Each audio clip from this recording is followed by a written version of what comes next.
O anime de hoje começa com o nosso prota, o Kunon. O moleque tá lá, numa noite de tempestade digna de boss final, perguntando pra família o que diabos significa enxergar. O detalhe, o coitado é cego. O pai dele, tentando ser profundo, explica que ver é distinguir cores e formas, e manda aquele papo de coach dizendo que ele devia ter orgulho, já que os olhos dele carregam a cicatriz do cavaleiro sagrado. Mas o Kunon não é bobo, ele ouve a fofoca rolando nos bastidores e a servidumbre soltando aquele F no chat porque sentem pena dele. Um tempo depois, uma das servas leva o nosso prota para a aula de magia. O Kunon tá meio desanimado, se perguntando por que raios ele tem que aprender a soltar poderzinho se nem consegue andar sozinho sem alguém segurando o braço dele. A serva dá aquele hype, lembrando que ele tem um emblema da água e que isso é elite. Ela apresenta ele para a nova tutora, a Die Corse, que chegando para assumir o treinamento do garoto. Na hora da prática, o Kunon usa a magia de Auri e cria uma bolinha de água minúscula. Ele pergunta para Dini o que é aquilo, e ela explica que é um feitiço de água do tamanho de um globo ocular. No que ela fala isso, já bate aquele arrependimento porque, vacilo falar de olho pro cego. Só que o Kunon, em vez de ficar na bad, entra em modo gênio. Se ele não tem visão natural, ele vai simplesmente buildar a própria visão usando magia. A Dini fica em choque com o QI 200 do moleque. Corta pra hora do rango. O Kunon tá fascinado querendo saber o que tá dropando no prato dele. Ele quer descobrir cada ingrediente do sanduíche e fica interrogando a serva sobre o que tá mastigando. Ele comenta que a curiosidade tá a mil, mas que o olfato dele tá quase sobrecarregado de tanto cheiro. A serva fica toda orgulhosa por ter cozinhado e começa a zoar, esfregando uma uva na cara dele para ver se ele adivinha o que é. Mas o Kunon manda a real. Se continuar com a gracinha, vou pedir para nerfarem o seu salário. Esse prota é brabo demais, tá louco? Depois do lanche, ele vai encontrar a professora Flora, a encarregada de ler os manuais de lore para ele. O Kunon pede para ouvir a história do cavaleiro sagrado Stor Utglia, o que deixa a Flora meio tensa. A serva dá o sinal verde e a Flora aceita, mas pede para ele avisar se a história der gatilho ou for dolorosa demais. O Kunon avisa que tá suave e que agora, mais do que nunca, quer farmar conhecimento. Enquanto ele treina, a gente descobre que antigamente rolou uma guerra mundial de heróis contra o Rei Demônio. O herói do país deles, Stor Utgris, conseguiu solar o vilão, mas o preço foi alto. O cara perdeu um braço e uma perna e foi de base na batalha épica. E anos depois de toda aquela treta da guerra, a galera da linhagem do Stor começou a spawnar com defeito. Ou faltava um braço, ou uma perna, ou brilho nos olhos. Reza a lenda que esses moleques são a reencarnação do herói e carregam a cicatriz do brabo. Só que o Kunon não compra essa ideia nem um pouco. Pra ele é ele e o mana que ele usa é dele, ponto final. O plano do mestre é criar os próprios olhos na força do ódio e da magia. Mas, como dá pra imaginar, isso deixa o cara só o pó. Enquanto ele dá aquela relaxada, ele começa a reclamar que o rendimento tá baixo. A empregada dele, toda preocupada, pergunta se tá faltando carinho, mas ele manda a real. De amor ele tá cheio, o que falta mesmo é XP em conhecimento e estamina pra aguentar o tranco de uma magia de alto nível. A serva tenta acalmar o coração do pequeno, lembrando que ele só tem 7 aninhos e come igual a um passarinho, e que com o tempo ele vai ficar monstro. Mas o Kunon tá pilhado, ele sente que se esperar muito vai ser tarde demais, e não vai dar em nada se continuar desmaiando com qualquer feitiço básico de iniciante. Ela então manda o papo de ir com calma, e como o Kunon quer dar um upgrade no físico e na resistência, mas a limitação visual dificulta o cardio, ela sugere que ele comece a treinar com a espada. O Kunon achou a ideia genial, e a Iko, toda empolgada, já ia sair correndo para arrumar um mestre espadachim. O Kunon para ela e manda aquele agradecimento sincero por tudo que ela faz. E a Iko, que não é boba nem nada e aproveitou o clima de emoção, já lançou a braba pedindo um aumento de salário. Só que o Kunon deu o drible nela e disse que ela estava fazendo barulho demais enquanto ele tentava focar no treino. Reverteu a situação total. Que mestre! Um tempo depois, a Jenny chega na mansão e vê o Kunon lá, todo focado na esgrima. A Iko avisa da chegada dela, e o instrutor novo, o Oro, se despede do pequeno pupilo. Quando a Jenny chega perto, ela percebe que o moleque tá com outra aura, totalmente mudado. Ela pergunta se ele quer uma pausa, mas o Kunon já quer ir pro PVP. Eles começam a revisar o feitiço de Ori da última aula, e sem perder tempo, o Kunon deixa ela completamente em choque, sem entender como ele evoluiu tanto se ela só ensinou o básico do básico. Enquanto isso, em outro canto do mapa, uma empregada avisa a princesa Mika que a carruagem já tá no ponto. Mas a vibe dela tá lá embaixo, zero vontade de ver o noivo, afinal o Kunon sempre foi aquele cara meio vibe bad, todo depressivo. A empregada lembra que foi o rei quem selou esse acordo, então não tem muito pra onde fugir, e a Mirika entra na carruagem na força do ódio. No caminho, ela fica pensando que o Kunon é um item raro pro reino por causa da cicatriz do herói. Ela até aceita esse casamento político como parte da missão da família real, mas todas as vezes que eles se encontraram, o cara tava só a tristeza, se auto-sabotando e reclamando da deficiência. Ela já estava pensando que não queria ver aquela cara de derrota pelo resto da vida. Só que, para surpresa geral, quando ela chega na casa do Kunon, o maluco tá radiante, com um sorriso de orelha a orelha. Ela até estranha e pergunta se aconteceu algum milagre, e ele simplesmente manda a real. Ele descobriu que ama o mundo da magia. Ele chega nela pedindo desculpas por ter deixado ela preocupada e já lança o convite. Pergunta se ela não quer colar com ele porque ele tá cheio de fofoca épica e histórias divertidas para contar naquele dia. A Mirika fica em choque, porque nunca tinha visto o Kunon com aquela cara de quem realmente está curtindo a vida e aceita toda empolgada a passar o resto do dia com ele. No pôr-do-sol, voltando de carruagem, a gata vai embora fascinada com a mudança. Enquanto isso, o Kunon sente que foi a primeira vez que ele realmente deu o primeiro passo e estendeu a mão para alguém. A Iko, sempre atenta, manda que ele fez isso porque é um verdadeiro cavaleiro. E não deu outra. Um tempo depois, o Kunon pede para Flora ensinar para ele como ser um lorde de respeito para tratar a princesa Mirika como ela merece. Só que a Iko já se mete no meio e exige que, além de cavaleiro, ele tenha senso de humor. Do outro lado do mapa, a Jenny tá tendo uma crise existencial. Ela se pergunta o que diabos vai fazer da vida, já que o Kunon agora consegue spawnar 7 esferas perfeitas de uma vez só, algo que para ela é nível impossível. Ela sente que o pupilo é um gênio que upa de nível rápido demais e que não tem mais nada de magia básica para passar. Então decide que é hora de pular para o nível intermediário. Mas rola aquele medo, né? Porque magia é top, mas é perigoso pra caramba. O trato era só ensinar o básico para uma criança, mas o negócio fluiu para um lado muito doido. O moleque só tem 7 anos e já tá querendo mexer com magia avançada. Mesmo assim, ela não vai dar Regikit, embora tenha levado um esporro na biblioteca por estar fazendo barulho demais com seus pensamentos altos. No dia seguinte, quando ela encontra o Kunon, já avisa que o treino hoje é diferenciado, e o moleque já chega todo trabalhado nos novos dotes de cavaleiro. A Jenny pensa, lá vem ele mudando de novo, mas foca na aula. Ela explica que o feitiço Aori não é só criar água do nada, agora é hora de desmembrar as propriedades do feitiço para mudar tudo, temperatura, viscosidade, composição, cor e por aí vai. Ela faz uma demonstração com 2 esferas, uma geladinha e outra morna, explicando que é nessas modificações que nasce a assinatura de cada mago e onde o talento de verdade brilha. O Kunon acha isso incrível e já vai pro teste prático. Ele pede pra Iko provar uma tacinha d'água e a coitada fica sem entender nada, dizendo que tem gosto de maçã. O Kunon corrige. Na real, o sabor é de ameixa.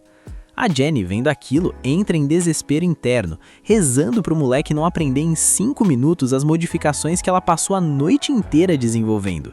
Ela comenta que parece que ele já pegou o jeito de tudo, mas o Kunon diz que é bem difícil, embora vá se esforçar ao máximo. À noite, segurando 2 frutas, ele entra no momento reflexivo. Ele conhece os sabores e os cheiros, mas nunca viu as cores. E se ele não conhece as cores, vai ser tenso criar variações da magia, o que dificulta o plano principal de buildar os próprios olhos. Mas desistir não tá no dicionário dele. No dia seguinte, quando a Iko pergunta o que ele quer beber, ele manda a pérola. Quer um chá com leite, mas sem o leite. Nem eu sei como o mestre vai fazer essa mágica acontecer. A Aiko pede um pouco de água quente e, do nada, o Kunon usa a magia dele para fazer a água passar por cima da fruta. O moleque dá um pulo, assustadão, dizendo que parece que conseguiu enxergar.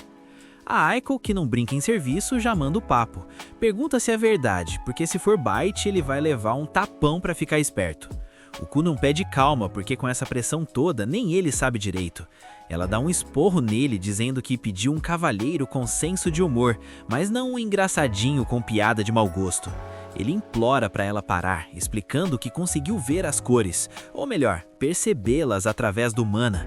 Ele tenta adivinhar e pergunta se a maçã verde é vermelha, e a Aiko diz que não, o que faz sentido, já que o coitado nunca viu cor nenhuma e não sabe o nome de nada. Ela explica que o verde é mais pálido, e o Kunon reclama que ela está confundindo ele com tanto matiz diferente. Mas ela manda real, é o que tem para hoje, mestre. Ela faz o teste final perguntando quantas maçãs tem ali, e quando ele acerta de primeira, ela fica em choque. Que evolução, família! Mais tarde, a Aiko vai dar o relatório para o pai do Kunon. Ela conta que, embora o alcance seja curto, ele já distingue cores, e quanto mais perto ele está do objeto, melhor a visão funciona. Se ele encostar, aí ele vê com nitidez total. O pai pergunta se isso significa que o prodígio já consegue ler, e a Aiko explica que ele usa os dedos para identificar a cor da tinta no papel. Ele ainda não manja das letras, mas está fascinado com as ilustrações dos livros. O pai então levanta a questão: será que não é hora de trazer ele de volta para a mansão principal?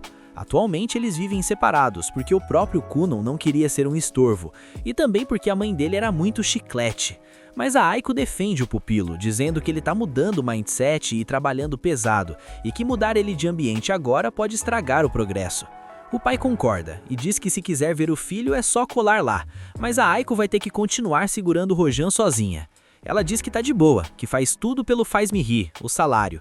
E o pai ri, dizendo que essa honestidade dela faz bem pro garoto. Ela tenta descolar um aumento de novo, mas ele só dá risada e deixa ela no vácuo. Passa um tempo e a Aiko se reúne com o Kunon, que está preparando um experimento secreto para mostrar para a professora Jenny, que está quase chegando. A Aiko bota pilha para ele fazer algo épico, e ele usa a magia de Auri para spawnar uma esfera vermelha gigantesca. Só que bem na hora, a família dele aparece de surpresa. Ao ouvir a voz da mãe, o Kunon se desconcentra, perde o controle do mana e a bolha explode, pintando a mãe dele todinha de vermelho. A mulher entra em pânico total. O pai, vendo aquela cena de filme de terror, pergunta como ele pôde fazer algo tão bizarro. Mas o Kunon, coitado, não entendeu o drama. A Aiko então explica o BO. O problema é que o vermelho é a cor do sangue, e a cena ficou parecendo um cenário de crime. O pai, possesso, dá um castigo de 2 meses pro Kunon, e de quebra corta o salário da Aiko por 3 meses. A coitada quase foi de base ali mesmo com o prejuízo. Enquanto o circo pegava fogo, a Jenny estava só na espreita, escondidinha, pensando que esse moleque é um verdadeiro monstro. Ela tá lá se questionando até onde esse pequeno prodígio vai chegar.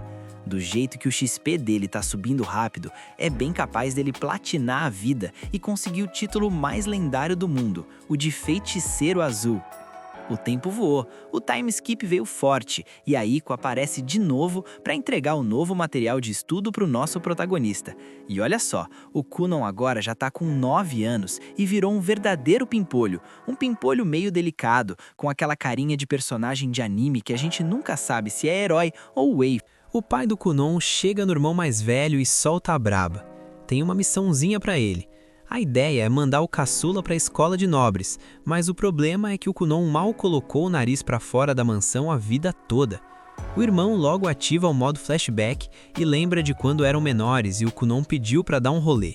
Na época, o coitado estava todo travado porque não enxergava nada. O mais velho prometeu que ia segurar a mão dele, mas foi só descer um degrau que o plano deu ruim, ele soltou a mão do guri e o Kunon foi de jeta no chão. Mas agora o arco de redenção veio e ele avisa pro pai que vai dar o máximo para ser um bom irmão.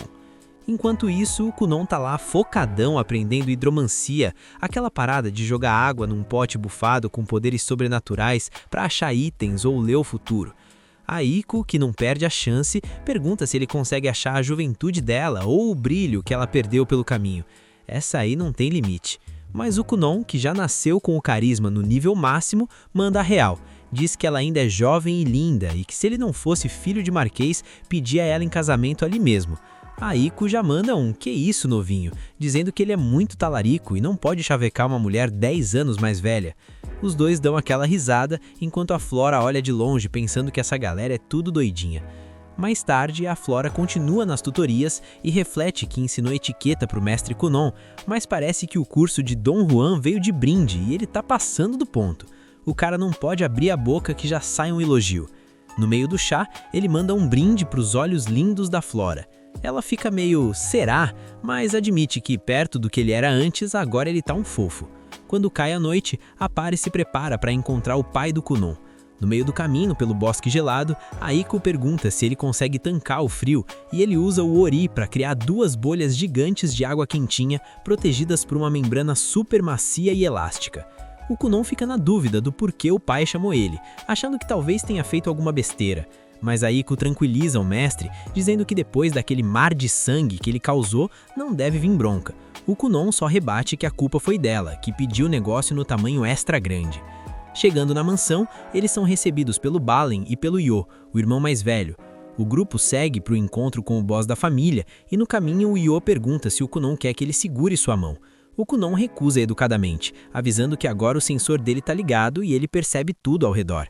O Yo olha para ele e lembra da fase em que o irmão vivia na bad, comentando que tá felizão de ver ele bem assim.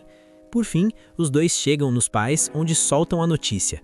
A Flora já deu o papo que o Kunon zerou tudo o que ensinam na escola de nobres.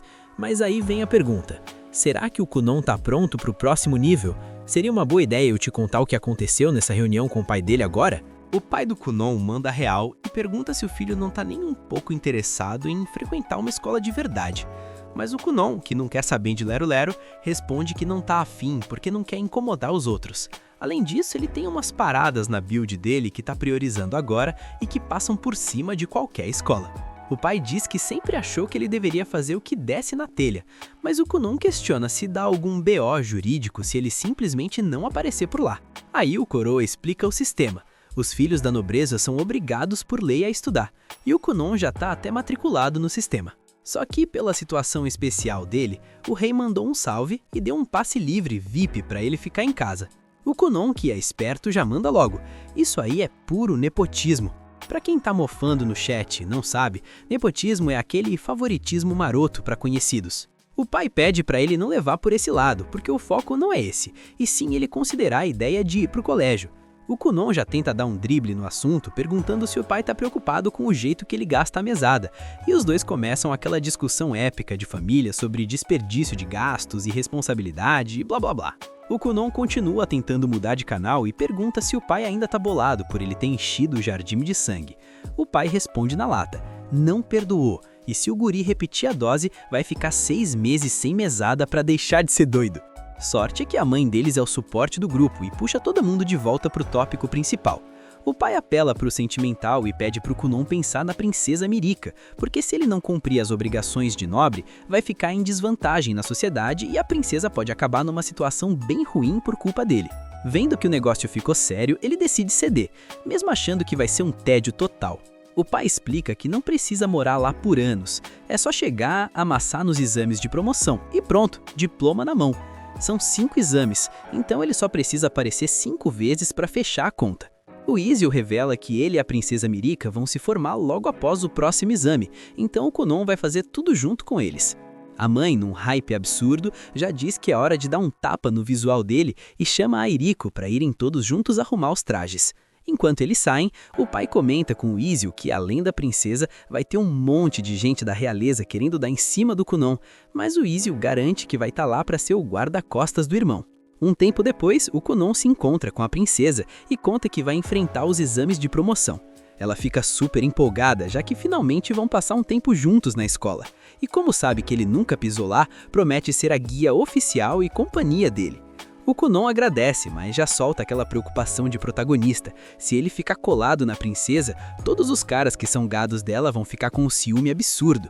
A Mirika, meio nervosa, diz que duvida que isso vire um problema. O Kunon pergunta se ela não é popular e ela já rebate: bebê, não me ofende, é óbvio que eu sou popular. A guria tem uma fila de caras apaixonados por ela. A Mirika manda o papo: a concorrência é grande. Ela tem tantos pretendentes quanto dedos na mão direita, ou seja, 5 caras na fila do pão. O tempo voa, os meses passam e o Kunon se prepara pro rolê parecendo um Gojo Satoru versão medieval, todo no estilo. A Aiko comenta que ele tá parecendo um pimpolho, um verdadeiro galã, e ele já brinca dizendo que descobriram a identidade secreta dele. Enquanto isso, o Will só observa e se pergunta: será que meu irmão sempre foi assim tão fútil? Antes de dar o play na viagem, o Kunon usa a magia dele para envolver as rodas da carruagem. Quando o veículo começa a andar, o Will fica em choque porque não sente nem um solavanco. A magia do guri é utilitária demais. Ele aproveita o clima e pergunta se o irmão tá de boa em ficar longe de casa, e o Coonan tranquiliza o mais velho. Ele sabe que deu muito trabalho antes e que o Will ainda se sente culpado por aquela vez que ele caiu e se machucou, mas o jogo mudou. Antes ele queria deletar a própria conta desse mundo, mas agora ele quer viver cada segundo. O Will quase deixa cair uma lágrima vendo como a magia salvou o irmão, mas a cena emocionante vai de base rapidinho. O Coonan solta que tá tão motivado a viver que mesmo que o resto da humanidade vá pro lobby, ele vai continuar aqui firme e forte. Ele planeja viver tanto que vai acabar sentindo pena do resto dos mortais. O Will fica tipo, gente, o que fizeram com esse menino? E já coloca a culpa todinha na conta da Iko. Finalmente, a parte chega na escola e a Mirika já tá lá no portão esperando. Ela elogia a gravata borboleta dele, e o Coonan, com autoestima no talo, pergunta se é possível a gravata ser mais bonita que ela. A princesa nega na hora, e ele respira aliviado, dizendo que se a gravata fosse mais bonita, ele teria que tirar agora mesmo. O Will só fica assistindo esse papo torto dos dois e se perguntando que tipo de relação é essa. Na hora de entrar, o Coonan dá aquela travada. O pessoal pergunta se ele tá bem, e ele fica ali só processando o som das milhares de vozes dos estudantes. O Coonan do passado teria quitado da partida ali mesmo, mas o atual é diferenciado e pede para Mirika segurar a mão dele.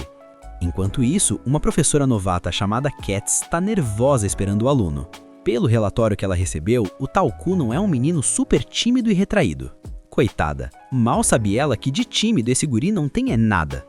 Quando ele aparece, as alunas e a própria professora ficam maravilhadas com o visual dele.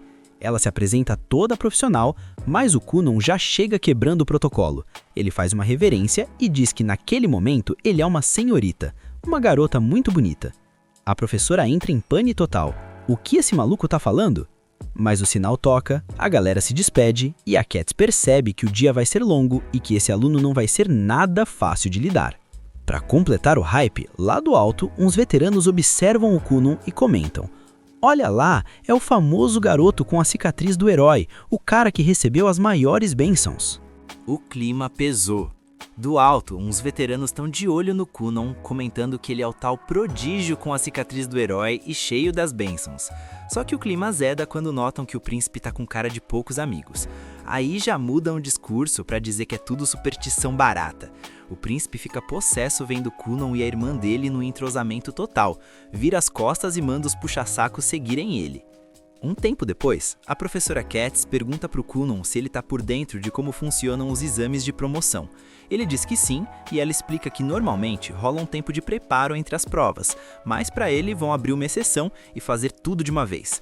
O Coonan, que não guarda nada pra si, já manda real pra professora. "Ih, meu pai e o rei são parças, isso aí é nepotismo puro, devem ter pressionado a escola pra eu passar logo." A Cats finge que sofreu uma amnésia temporária para não se complicar e entrega a prova mandando ele começar. Mas o condenado do Coonan não para. Ele continua dizendo que tá tudo esquematizado, que o pai e o rei são cúmplices no esquema. A professora até dá liberdade para ele falar, mas implora: "Me tira dessas tretas políticas pelo amor de Deus." Depois de um tempo, ela vai corrigir os testes e fica em choque. O moleque não parou de falar um segundo durante a prova e mesmo assim gabaritou tudo. O cara é um monstro. Enquanto isso, lá no refeitório, o Coonan e a Mirika dão de cara com o príncipe Lyle. A galera já faz aquele círculo pra ver a treta e o Izzy, que estava passando, já sente o cheiro de problema. O príncipe solta aquele deboche perguntando se esse pirralho recebeu mesmo as bênçãos. A Mirika tenta intervir, mas o Lyle manda ela ficar na dela. O Coonan pensa: putz, o dia tava sendo um 10-10, mas se ele mexer com a princesa, vou ter que buildar um ataque. O Izzy tenta mediar, mas o príncipe corta ele dizendo que não deu permissão pra ninguém falar. O Izzy nem acredita que no primeiro dia o Coonan já arrumou briga com a realeza. Só que o Coonan é diferenciado.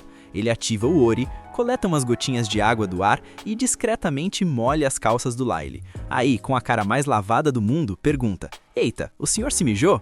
O príncipe, vendo o estrago, entra em modo desespero, grita pra todo mundo que não se mijou coisa nenhuma e sai vazado dali. O Izzy e a Mirika já sabem de onde veio o golpe. O Coonan, pleno, só pergunta: "Quem tá com fome?" O irmão pergunta se foi ele mesmo que fez aquilo, mas o Coonan só diz que tá com vontade de comer um hambúrguer. No meio do lanche, ele pergunta quem era aquele cara chato. Quando a Mirika revela que é o irmão dela e o 7º príncipe, o Kunon solta uma reflexão. Não pode existir um irmão que não cuide dos menores, mas beleza, já foi. O Izio só reza para todos os deuses para eles conseguirem se graduar sem mais nenhum BO, enquanto lá ele tá lá no canto, bufando de ódio e focado no plano de vingança. Tudo começa naquele clima de tensão digno de final de temporada. O Kunon, com aquela cara de quem não tá nem aí pra nada, questiona a Mirika sobre o motivo do irmão dela, o Lyle, ter chegado chutando o balde e se metendo entre eles de forma tão agressiva.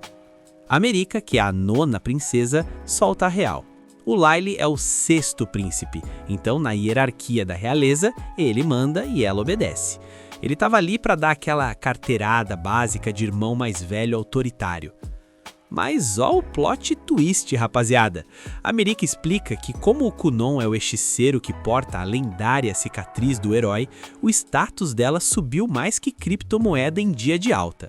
Graças ao brilho do nosso protagonista, agora eles estão no topo da pirâmide da alta sociedade. E a princesa, que não é boba nem nada, deixa bem claro pro Kunon.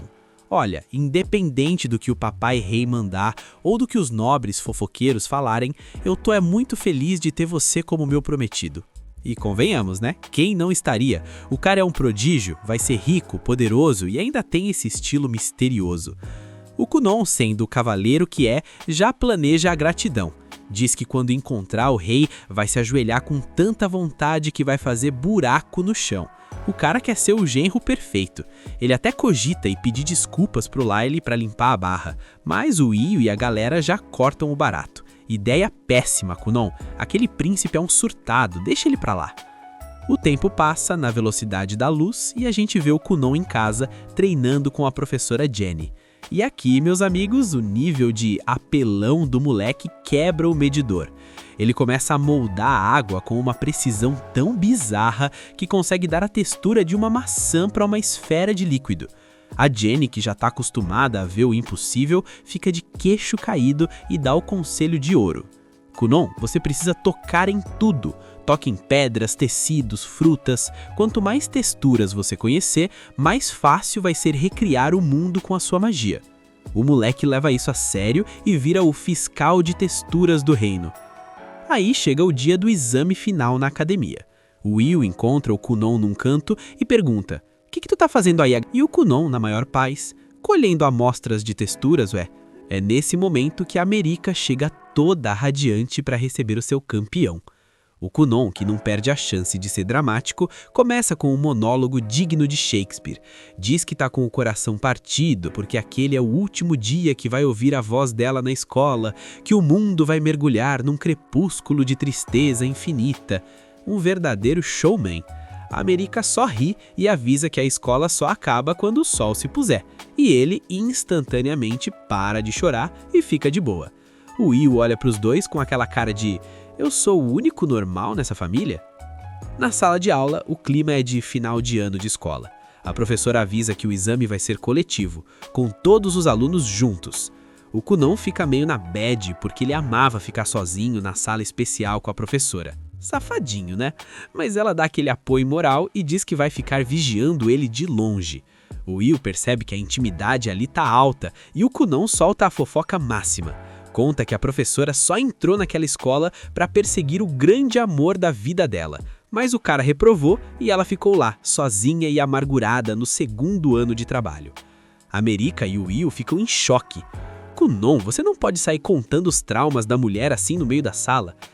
De repente, a classe toda cerca o princesa, querendo conhecer o tal Pimpolho, que é o prometido dela. A professora pede para ele se apresentar e o Kunon dá um show de carisma, cativando geral. Mas aí ele solta outra pérola. Diz que tá aliviado em ver que eles têm amigos, porque ele achava que o Will e a Mirika eram dois solitários, sem ninguém para conversar. O Will e a princesa quase infartam de vergonha, explicando que a Mirika só queria passar tempo com o Kunon e pediu para os amigos darem um espaço. O Kunon, num momento filosófico, diz que estava pronto para consolar eles, dizendo que não tem problema nenhum ser um isolado, que o ser humano fica bem sozinho. A classe inteira começa a olhar para o Kunon como se ele fosse um alienígena. O cara tem a mentalidade de um monge de 1000 anos num corpo de moleque. Mas aí o clima esfria. Os puxa-sacos do príncipe Lyle avisam que o exame vai começar, mas o Lyle, arrogante como sempre, diz que os professores que esperem por ele. Só que o sistema não perdoa. Avisam que o exame é simultâneo e nem príncipe pode atrasar. Ele chega na sala possesso, bufando ódio. Ele tá cansado de geral ser igual, de ninguém falar as coisas na cara dele e só ficarem cochichando. Ele se mete entre o Cunon e a galera só pra marcar território. É aí que o Cunon faz o que ninguém tem coragem. Ele pega na mão do príncipe Lyle, dá aquele sorriso de protagonista e se apresenta como o futuro cunhado. Ele diz que tá ansioso pra conversar, já que no último encontro as coisinhas impediram o papo. O Lyle surta, tenta soltar a mão, diz que não deu permissão para o Cunon tocar nele, mas o Cunon é um tanker de persistência. Ele ignora os gritos e diz: "Nossa, você tem uma voz muito viril e dá para sentir que você é muito forte só pelo toque da sua mão." E aí vem o golpe de misericórdia. O Cunon diz que se pudesse ver, ia encarar o rosto do príncipe com tanta intensidade que ia fazer um buraco na cara do príncipe. O Lyle simplesmente trava. O príncipe brabão fica vermelho, gagueja e pergunta para a irmã dele o que tem de errado com esse garoto. A sala toda racha o bico da cara de tacho do príncipe. O Cunon solta ele, o Will suspira de alívio por não ter rolado uma execução real e o exame finalmente acontece. O pôr do sol chega, a professora desenha uma flor no quadro e anuncia: "Geral passou. É festa, é gritaria, é aprovação total." Na hora da despedida, o Cunon ainda grita para a professora: "Se ainda estiver procurando um amor, tenta com o meu irmão." A coitada da professora quase morre de vergonha. O Lyle sai de lá bem mais pianinho, parece que passar uma vergonha pública foi o melhor remédio para a arrogância dele. As semanas passam e o Cunon continua o grind de magia com a Jenny. O moleque tá voando, ele faz redemoinho de água, muda a cor, muda a densidade, até que ele decide mostrar sua nova criação. Ele pega uma gota de água e transforma numa pomba que sai voando pela sala. A Jenny fica em estado de choque. Ela chama o Cunon no canto e solta a bomba. "Cunon, você não tem mais nada para te ensinar." Ela admite que desde o começo ela estava usando artimanhas e truques para enrolar ele e continuar recebendo salário, porque o talento do Cunon já tinha superado o dela há muito tempo. O Cunon, com o sorriso de quem já sabia de tudo, diz que amava as artimanhas dela. Ele explica que foi graças a esses truques que ele descobriu as profundezas da magia e ganhou um propósito. A Jenny chora de emoção, mas insiste: "Cunon, você precisa de um mestre de verdade, um hechiceiro real. Eu só vou te atrasar." O Cunon tenta convencer ela a ficar criando animais mágicos ao redor dela, mas ela sabe que o lugar dele é no topo. Ela sai de lá decidida a voltar a estudar para não ser deixada para trás pelo próprio aluno. Para piorar o clima de despedida, a Iko avisa que a professora Flora também se demitiu porque o Cunon já se formou. A Flora nem quis se despedir para não chorar litros. O Cunon fica meio órfão de professores, mas a Iko já aproveita para pedir: "Pergunta para Flora se na casa dela não tem um servo rico, alto e bonitão para eu me casar." O Cunon fica indignado: "Você também quer me largar? Não vou perguntar nada." No jantar, o Cunon conta pro pai que tá sem mestre. O Will comenta: "Na escola falam muito de um tal de Sia Unli Finrow, um hechiceiro real que é o galã do castelo e tem um mana absurdo." O Cunon já fica hypado: "Quero esse cara." O pai corta as asas dele: "Filho, hechiceiro real é cargo de elite do rei. Eles não dão aula pra nobreza comum, é impossível." Mas o Cunon já tem o plano: "Pai, a gente vai no castelo, eu finjo que me perco entre uma cozidinha e outra, o hechiceiro me achura e entre uma cozidinha e outra ele vira meu mestre." O pai e o Will olham pra ele tipo: "Que plano lixo é esse, Cunon?" Mas a mãe, que mima o moleque até não poder mais, faz aquela carinha pro marido e ele cede: "Tá bom, vou falar com o rei." Lá no castelo, o documento do Cunon chega na mesa do grande mestre. Ele olha aquilo e não acredita que um aprendiz está pedindo aula com a elite.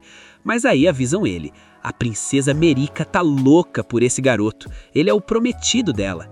O grande mestre olha o nome: Cunon Gurion. Ele sente um calafrio, um interesse bizarro. O destino do nosso prodígio tá prestes a cruzar com a verdadeira elite do reino. Olha só quem voltou! O nosso prodígio tá na área. Agora a gente vê o Kunun junto com o pai dele na carruagem, trocando aquela ideia sobre a surpresa que o coroa preparou. O plano é o seguinte, ele conseguiu uma audiência com o rei, e se o Kunun mandar bem, sua majestade pode até considerar ser um instrutor de magia dele.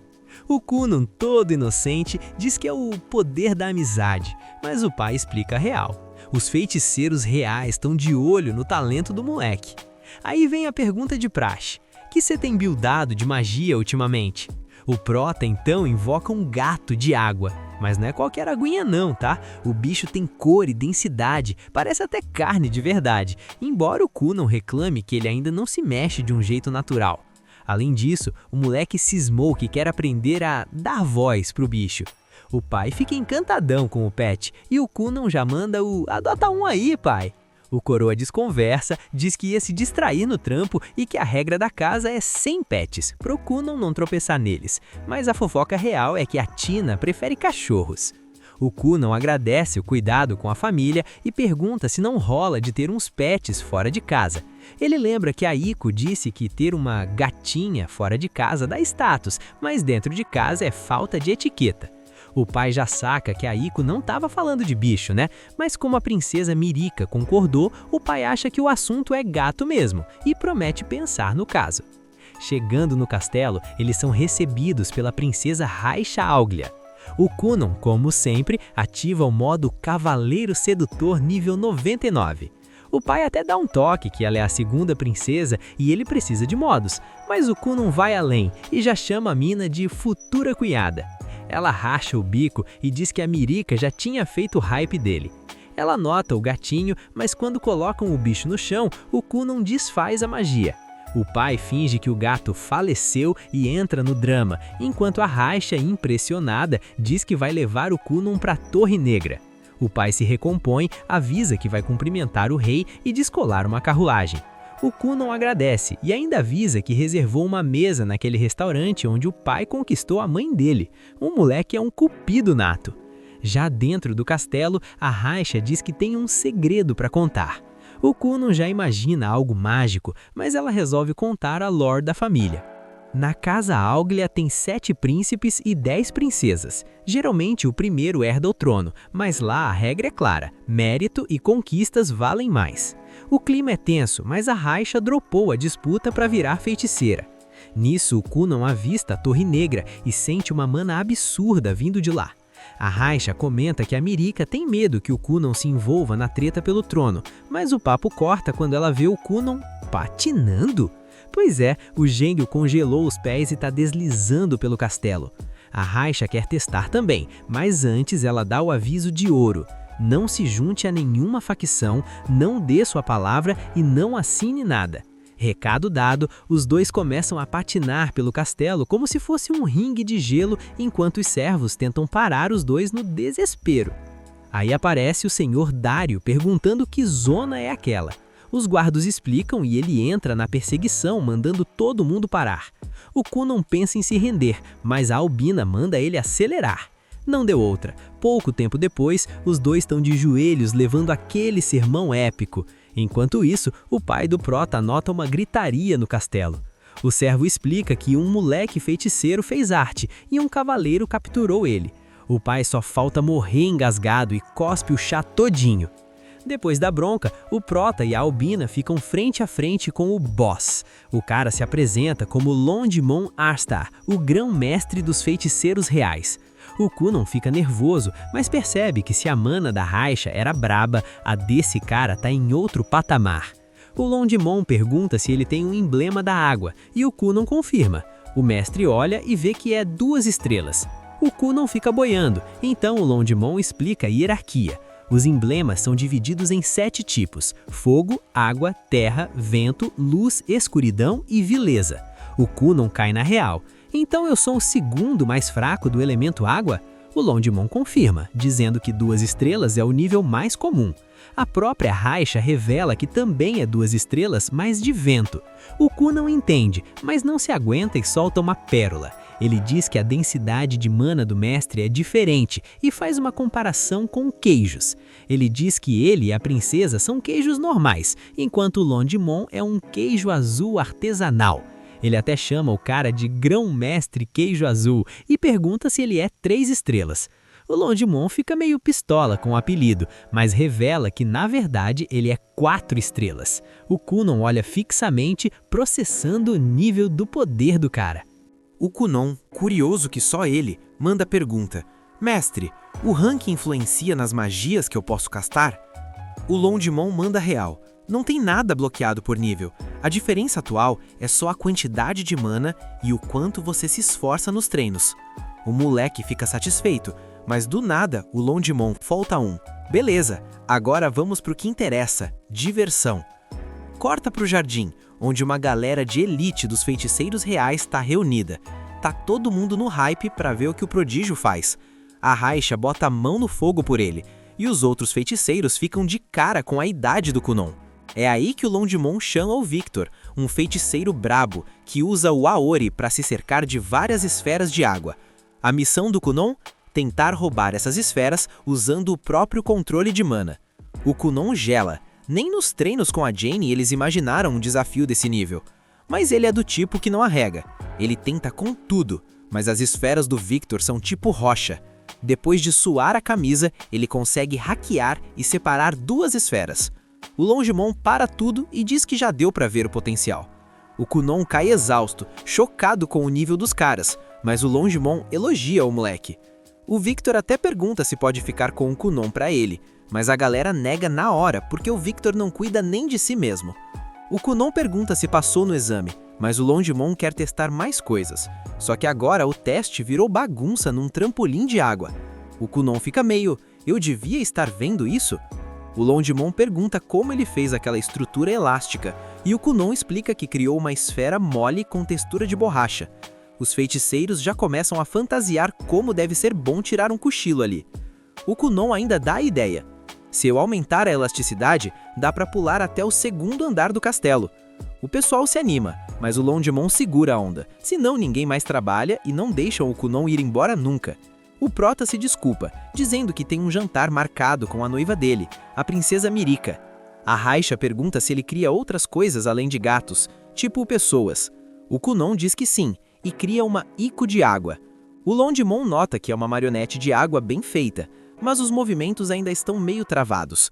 O Victor pergunta se dá para fazer movimentos impossíveis, e o Kunon confirma, dizendo que tentou fazer uma voar.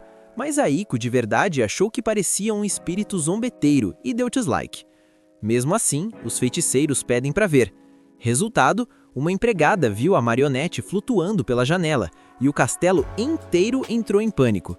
Geral teve que pedir desculpas e a culpa sobrou pro Victor, que deu a ideia. O Kunon fica meio para baixo por levar o 2º esporro do dia, mas o Longmon anima o moleque. Ele passou. Na próxima vez já vão falar de instrutor de magia e tudo mais. O Kunon fica felizão, mas pergunta pra Raisha se agora ele tem que escolher um lado na briga pelo trono. Ela tranquiliza o moleque. Pros feiticeiros reais, status é o que menos importa. O Longmon pergunta qual o sonho dele, e o Kunon manda a braba: quero criar olhos com magia. A galera acha a meta genial, mas o clima de festa acaba quando o pai dele chega puto da vida com as reclamações das travessuras. O Kunon tenta se desculpar, mas a Raisha defende ele, dizendo que todo mundo se empolgou. O pai dá uma lição de moral pesada. Não importa quem manda, quem usa a magia é o responsável. Ferir alguém só porque recebeu ordens é imperdoável. Magia é poder, e ele deve se negar a machucar os outros, ou a culpa será toda dele. O Kunon aceita o sermão e pede desculpas. Depois vemos o pai dele indo embora, feliz por ver que o filho se enturmou com a elite. De volta ao castelo, a Raisha pergunta se ele não esqueceu da Mirica. O Kunon se toca que já está escurecendo e entra em desespero.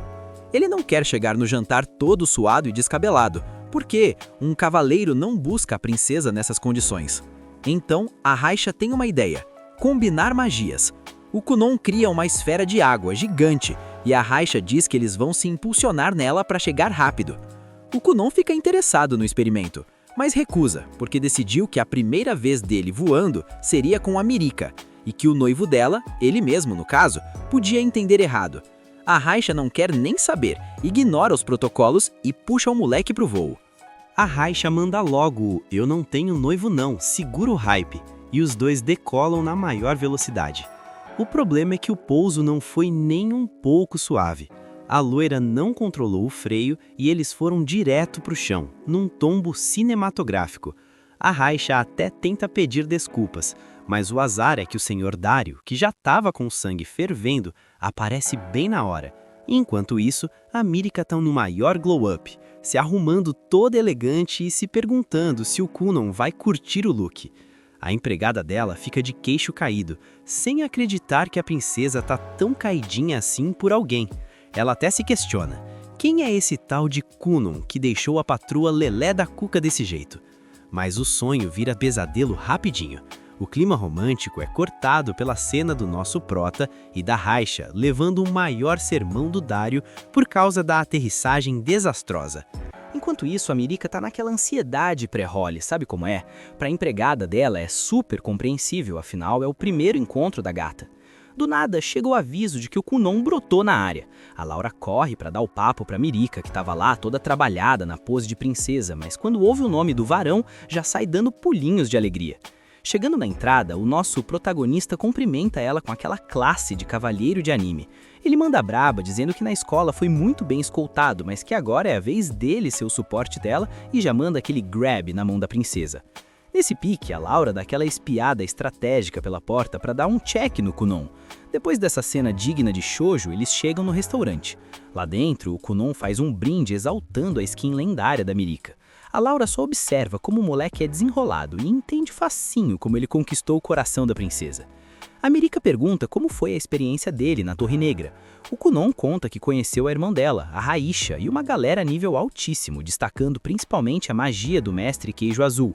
Ele também solta o spoiler de que passou na prova, embora ainda não saiba quem vai ser o tutor que vai bufar ele, mas garante que tudo vai ser tão perfeito quanto as unhas da Mirika. Ele comenta que ouviu muita história por aí, mas que as delas são bem mais interessantes. Diz que elas brilham mais que espantalho em trigal batendo vento. O cara usa umas referências tão aleatórias que até a Mirika começa a achar o papo meio estranho. Mas se a Mirika tá feliz, o resto é detalhe.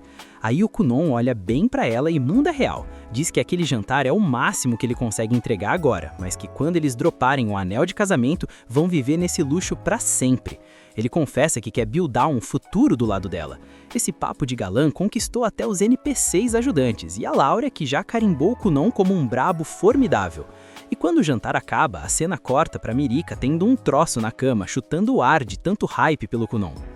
Já na manhã seguinte, o prota tava lá, no grind do trabalho. A Iko chama ele pra dar um help e usar magia de água pra lavar a roupa. Ele menciona que tava fazendo um uniforme, mas a Iko dá um esporro nele por estar mofando dentro de casa desde que voltou, dizendo que o trabalho de uma criança é pegar um sol pra upar o tamanho. O Kunon percebe que tá com a hitbox menor que a da Iko e pergunta se as mulheres curtem os caras altos. A Iko responde que algumas sim, mas que ela gosta dele de qualquer jeito, seja ele anão ou gigante. O Kunon quase manda um elogio de volta, mas lembra que ia falhar com a Mirika, e a Iko já chama ele de mulherengo na hora. Depois do serviço, ele pergunta se não chegou nenhuma carta pra ele. Como não chegou nada, ele imagina que os mestres ainda estão decidindo quem vai assumir o BO de treinar ele. É aí que a gente vê o Victor procurando o Xian, mas como o cara não responde, ele entra na sala rezando para não ser deletado da existência. Quando entra, tá aquela bagunça de papel e o Aeon acordando no chão. O Victor avisa que o grão-mestre tá chamando e o cara finalmente acorda pro mundo. De volta pra casa do Kunon, o moleque tá todo felizão porque finalmente vai ter um professor novo. A Iko pergunta o nome do sujeito e o Kunon revela que é o tal do Se-Finrol. A Iko quase surta porque lembra que esse é o mestre bonitão que todo mundo comenta no servidor. Desesperada, ela pergunta pro Prota o que faz porque precisa estar com a skin impecável para receber esse cavaleiro. O Kunon até tenta dar uma de ciumento porque ela quer se arrumar para outro, mas logo desiste e concorda que ela tem que ficar bonita mesmo. Em outro painel, a gente vê a Mirika se arrumando a pedido da Risha. Terminando o visual, elas vão para a entrada do castelo, mas no caminho dão de cara com as outras duas irmãs, a Everil e a Lidália. Elas tentam intimidar a Mera, mas a Risha chega protegendo e bota as duas pra ralar, abrindo o caminho. Sem mais distrações, elas voltam pro papo. A Risha tá pistola porque não deixaram ela ser a mestra do Kunon e fica se perguntando por que escolheram aquele outro cara. Voltamos pro nosso protagonista. Ele tá lá de boa, tomando um chá, enquanto a Iko tá num nervosismo que só. Nisso chega a carruagem e quem desce é a princesa Mirika. Como de costume, o Kunon já recebe ela com aquele caminhão de elogios. Logo em seguida, o Seonli desce do veículo e a Iko já começa a comer ele com os olhos mentalmente.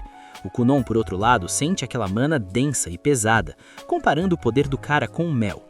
Ele se apresenta para o Seonli e pergunta se pode chamar ele de Mestre Mel. O cara já corta a onda na hora, deixando claro que é para chamar de senhor e que ele nem aceitou ser o instrutor ainda. Na real, ele nem queria estar ali. O Kunon saca que o cara foi forçado pela hierarquia e manda. Fazer o quê, né? Acontece. O mestre menciona que o velho Londimod mandou ele vir por aqui porque tinha um moleque interessante na área. Então ele veio ver qual é a do hype. O Kunon pergunta se o mestre Queijo Azul que enviou o mestre Mel. Esses apelidos estão deixando o Seonli nos 200 de ping de tanta raiva. Vendo o climão, o Dario intervém. O Kunon reconhece ele e agradece pela ajuda do outro dia. A Mirika fica sem entender nada e pergunta se eles já se conhecem. O Kunon diz que mais do que conhecidos, eles passaram por 3 situações curiosas. Mudando de assunto, ele pergunta se o tal Seonli é bonitão mesmo. E ela sussurra que o cara é nível galã de cinema. O Kunon fica de cara, afinal, como ele não enxerga, não faz ideia do que é ser bonito. E isso irrita o Seonli, que pergunta se o moleque tá tirando onda com a cara dele. O Kunon nega na maior cara de papel, o que faz o Seonli pensar o quão bizarro esse garoto realmente é. E assim eles começam aquele get to know pra ver qual é a do outro. O Kunon manda um valeu demais pra Mirika por ter trazido o Seonli, mas confessa que o hype dele também era ver a noiva. A princesa retribui o flerte, mas o Seonli corta o clima de romance para eles terem uma conversa divertida sobre o que realmente importa: magia. Pelo sorriso que ele dá, o Dario comenta que parece que ele tá querendo zoar o Kunon enquanto a Iko tá lá, hipnotizada no olhar do cara. O Seonli pergunta se o prota manja de superposição. O Kunon, que não é bobo, explica que os feitiços saem de círculos desenhados com mana e que a superposição é basicamente dar um Ctrl+C Ctrl+V nesse círculo para duplicar o poder. Aí vem a pergunta de milhão: quantas camadas ele consegue? O Kunon, todo humilde, fala que faz 31. O Seonli fica em choque, mas logo recupera a pose, dizendo que ele chega em 50.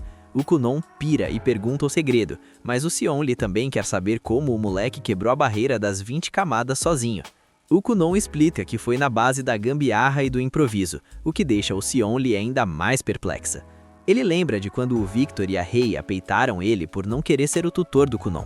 Na época, ele deu migué dizendo que só ia ver o moleque porque o grão-mestre achou interessante. Agora, vendo o talento e as brincadeiras mágicas do Kunon, ele admite: o moleque é um prodígio mesmo. Depois do papo, o Seonli pede para ver o que o Kunon sabe fazer. O prota tá seco para aprender as 50 camadas, mas o mestre manda a real. Seria perda de tempo ensinar algo que ele ainda não aguenta tancar. Se quiser aprender, vai ter que provar o valor e depois implorar. A Mirika até comenta que o Kunon nunca faria isso, mas o moleque não perde tempo e já começa a implorar e a bajular o cara no nível máximo. Ele diz que quer conhecer a generosidade e até o lado solitário do mestre, prometendo fazer qualquer coisa pelas 50 camadas.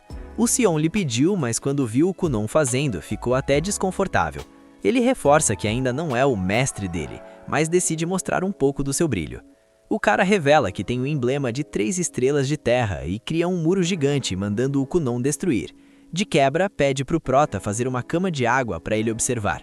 Só que a cama ficou tão confortável que o mestre acabou pegando no sono ali mesmo. Enquanto o Kunon analisa o muro, percebe que o mana o deixa duro como pedra. Ele lembra das aulas. Emblemas criam círculos que configuram feitiços. A superposição é o nível de originalidade e poder da build. Aquele muro era uma obra-prima de 40 camadas. A Mirika fica impressionada com a concentração do Kunon, mas ele do nada sugere darem uma pausa pro café. Ela fica preocupada se isso não vai dar ruim, mas o prota tranquiliza ela. Vão esperar o belo adormecido acordar. Ele garante que não tem erro porque consegue destruir aquilo num instante. Lá pro final da tarde, o mestre acorda caindo da cama de água e pergunta quanto tempo passou. O Dario avisa que foram 2 horas de AFK. O Seonli levanta e pergunta se o Kunon desistiu por estar tão relaxado. O prota diz que nada, só estava esperando ele acordar para dar o show. Ele encanta o Robu e começa a cobrir o muro com uma espuma doida. O Kunon explica a lógica. Muro de terra fica frágil se absorver muita água, tipo um pão dormido que fica mole. O Seonli sorri, diz que ele acertou a teoria, menos a parte do pão, mas pergunta por que ele usou o Robu se a especialidade dele é o Aori. O prota diz que achou que esse seria o caminho mais fácil, e o mestre reconhece o QI elevado do moleque. O Kunon já comemora achando que foi aceito como discípulo. O mestre reclama da pressa, mas acaba cedendo. Agora é oficial. O moleque entrou pro time. O Kunon vai comemorar com a noiva, o que deixa o Seonli meio tiltado. Ele já avisa que a partir de agora, o mestre tem prioridade total sobre a noiva, porque o treino vai ser insano e ele vai ser cobaia de experimentos. Aí ele manda uma Red Pill pra Mirika. Enquanto o Kunon cresce e vira um high tier de sucesso, as outras mulheres vão cair matando em cima dele. A Mirika já começa a tremer imaginando ser deixada para trás. O Kunon percebe o climão e manda o mestre parar de pegar no pé dela. Ele confronta o Seonli dizendo que ele só fala isso porque adora irritar as garotas, mas que é do tipo que percebe as coisas tarde demais e acaba perdendo a mina para outro. Essas palavras foram como um critical direto no HP do pobre Seonli. Já de noite, a Mirika fica olhando pela janela, fritando com o que o mestre disse, sabendo que se não upar junto, ela e o Kunon podem acabar em servidores diferentes. De volta na mansão do Kunon, o mestre Seol aparece para dar aquele gás nos treinos. O Kunon já fica todo empolgado, esperando aquele treinamento raiz, nível hardcore.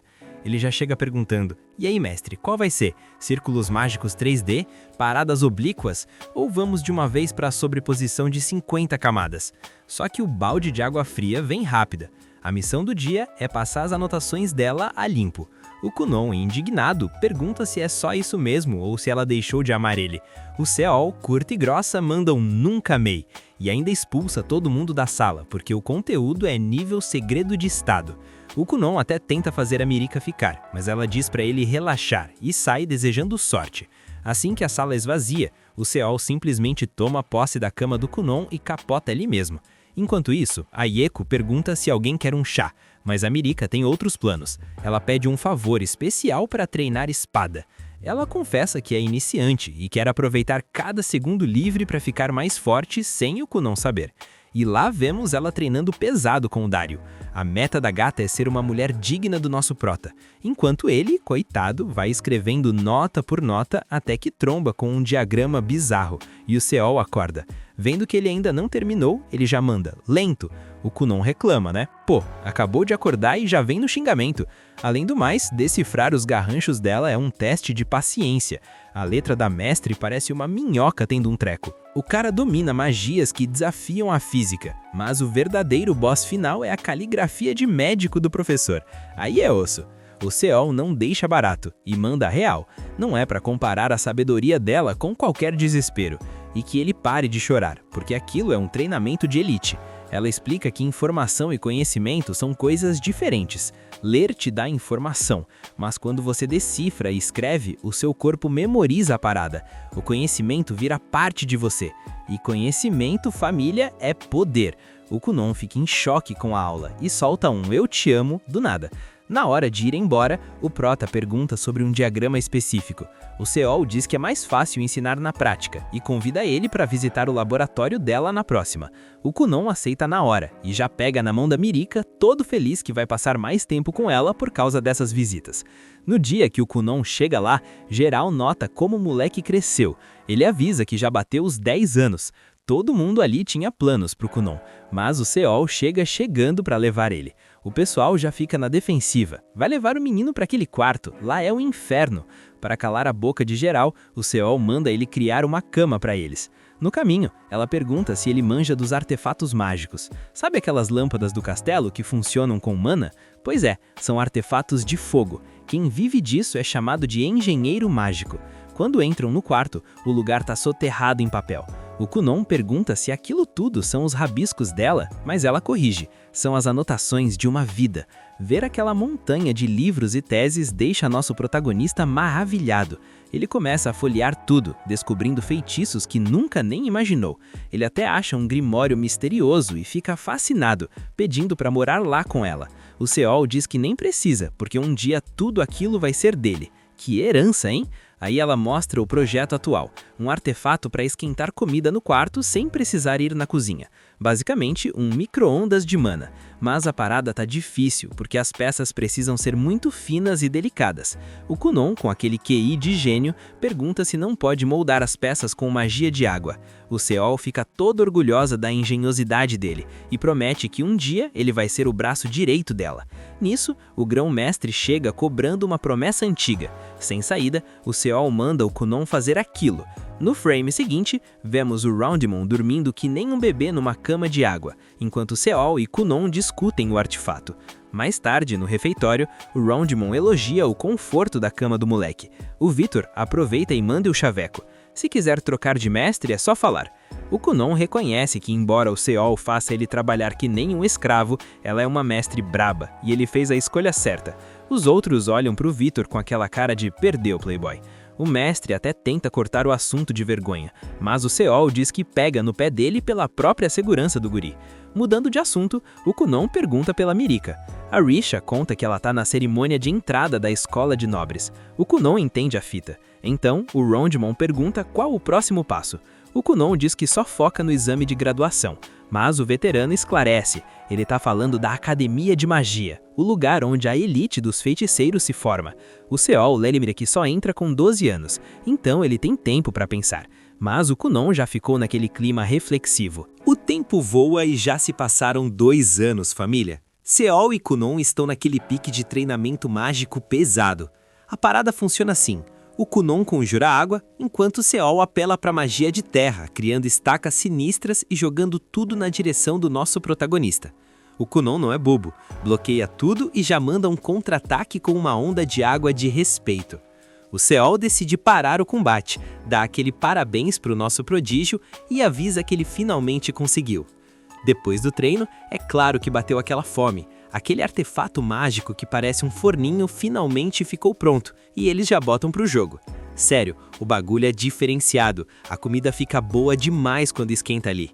O Kunon, que não trabalha de graça, já cobra a parte dele pelo serviço, mas o Seol diz que nem precisa, porque ganhou uma XP valiosa com o projeto. Nosso prota manda real, ele vai continuar mantendo o estilo de vida dele, afinal, é quem melhor conhece o talento que ele tem. Kunon agradece e começa com aquele papo todo romântico, o que deixa o Seol meio desconfortável. Depois disso, o bonde vai para o escritório junto com a Mirika. Kunon mostra todo o progresso que está fazendo com o professor, mencionando que já tem 5 teses novas sobre magia e que estão desenvolvendo outro artefato mágico. Diante disso, o Seol solta que agora ele só vai se encarregar do último projeto. Kunon estranha a decisão, mas o Seol muda de assunto rapidinho e lembra que ele está quase fazendo 12 anos, ou seja, hora de se preparar para ir para a Academia de Magia. O Kunon mete o louco e diz que não quer ir, que se tiver o Seol, não precisa de mais nada. Só que ele lembra que já passou todas as anotações a limpo e finalizou os planos. O Kunon até pergunta se ela quer expulsar ele só porque o serviço acabou. O Seol explica que é uma feiticeira de terra e não tem como ensinar magia de água em alto nível. Kunon insiste que quer ficar com ela, mas o Seol manda a real. Na academia ele vai encontrar feiticeiros de água que são simplesmente insanos, dizendo que o mundo é muito maior que Uglia. Ela fala que existem feiticeiros de 3 e até 4 estrelas por lá. Mesmo com o hype, Kunon não quer ir, mas aí a Mirika pega na mão dele e pede com todo carinho que ele vá para se tornar um mestre supremo enquanto ela se torna uma mulher digna dele, e ainda promete que vai esperá-lo. Nessa hora, o Kunon sente uma energia diferente nas mãos da Mirika e aceita o desafio. Ele decide ir para a academia, mas quando pergunta onde fica, descobre que o lugar é longe, mas tipo longe num nível absurdo. Academia de Magia lá no fim do mundo. O Kunon vai acumular milhas de feiticeiro frequente nesse rolê. E lá vai o Kunon ser enviado para a academia por ordem da Seol. Antes de partir, ele pergunta o que deve levar na bagagem, mas a Seol diz que ele já tem o item mais lendário de todos, os olhos dele. E não é pelo que ele aprendeu ou pelo humor dele, mas pelo que ele ainda é capaz de fazer. Isso ativa um gatilho no Kunon sobre o seu maior desejo, recuperar a visão. Ele tinha aprendido a viver no escuro, inclusive achou que estava tudo bem e acabou se odiando por se acostumar com isso. Durante a viagem, a Mirika entra no modo desespero e não para de chorar. Ela tá cheia de medo de que o Kunon evolua demais e acabe deixando ela para trás. Ela até confessa um pensamento meio sombrio. Uma parte dela queria que o Kunon nunca voltasse a enxergar, só para ele não sair do lado dela. O Dario manda aquele conselho de mestre, dizendo que o coração tem luz e sombra, mas que ela não pode deixar a escuridão consumir tudo. Enquanto isso, Seol e Dario conversam sobre o futuro do garoto. Ele aprendeu magia avançada e técnicas que poucos tancam, mas criar olhos funcionais com magia, ninguém nunca conseguiu esse feito na história. Mesmo assim, o Dario bota fé no seu melhor aluno. No dia seguinte, Kunon começa os testes. Ele tenta feitiços, formas novas, usa reflexos e bolhas, mas nada de dar bom. Ele fica frustrado, mas o drop não para. Ele passa um tempo com a família na sauna, recebe aquele apoio moral e isso recarrega as energias dele. Dias depois, ele tenta novamente. Usa magia de água, cria padrões em movimento com uma forma simples e finalmente o buff veio. Funciona. Kunon abre os olhos e pela primeira vez na vida pode ver o mundo e o cara chora de pura felicidade. Ele se levanta, admira a paisagem e quando vira pro lado, dá de cara com um enorme caranguejo. A pessoa que ele veria seria ele mesmo, aquele que ele tanto detesta. Alguém que não consegue fazer nada sozinho, que dá errado em tudo e só serve para deixar os outros preocupados. O rosto da pessoa que ele mais odeia no mundo. É assim que ele abre os olhos e se enxerga. Ele nota que não tem um visual durão e nem barba, o que é normal, já que ainda é um moleque.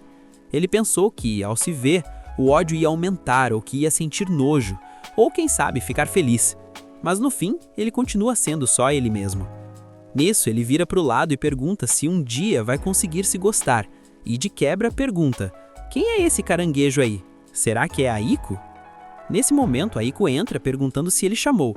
O Kunon toma um susto e tenta tocar no caranguejo, mas a mão passa direto. Ele percebe que o bicho não tem corpo físico. Ele olha para a Aiko e ela confirma que está ali. O Kunon chama ela de novo, esperando que ela perceba algo, mas ela fica séria e pergunta o que foi, até que nota a esfera flutuando do lado dele. O Kunon pergunta se ela está usando uma trança, e ela, toda empolgada, diz que sim.